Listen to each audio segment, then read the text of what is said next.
Hello friends, आज की video में हम आपको बताने जा रहे हैं मोक्षदा एकादशी की व्रत कथा। धर्मराज युधिष्ठिर कहने लगे कि हे भगवान, मैंने मंगशीर कृष्ण एकादशी अर्थात उत्पन्ना एकादशी का सविस्तार वर्णन सुना। अब आप कृपया करके मुझे मंगशीर माह के शुक्ल पक्ष की एकादशी के विषय में भी बतलाइए।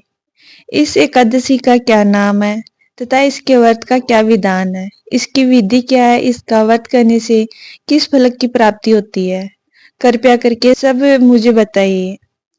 भगवान कृष्ण बोले, मंगशीर माह के शुक्ल पक्ष में आने वाली इस एकादशी को मोक्षदा एकादशी कहा जाता है। यह व्रत मोक्ष देने वाला अथा चिंतामणि के समान सब कामनाएं पूर्ण करने वाला है, जिससे कि आप अपने पूर्वजन्मों के दुखों को खत्म कर सकते हैं। मोक्षदा एकादशी व्रत कथा। गोकुल नाम के नगर में वेखानस नामक राजा राज्य करता था। उसके राज्य में चारों वेदों के ज्ञाता ब्राह्मण रहते थे।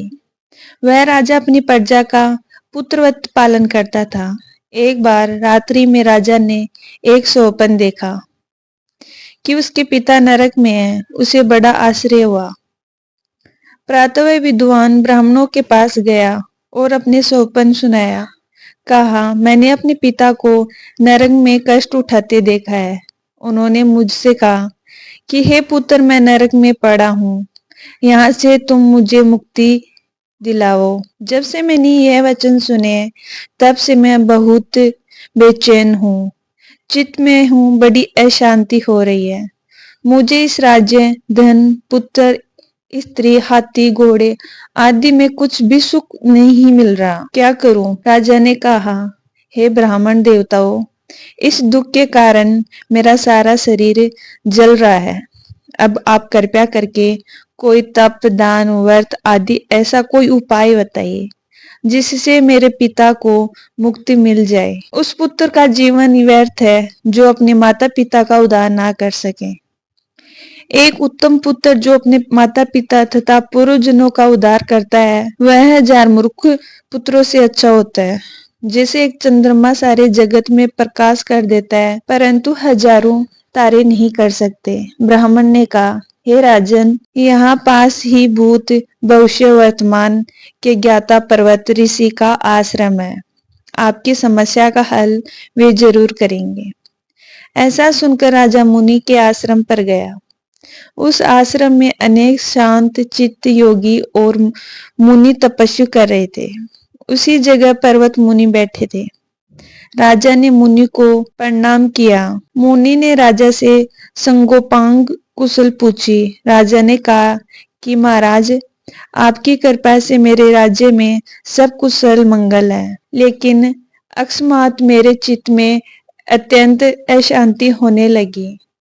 ऐसा सुनकर पर्वत मुनि ने आंखें बंद की और भूत विचारने लगे।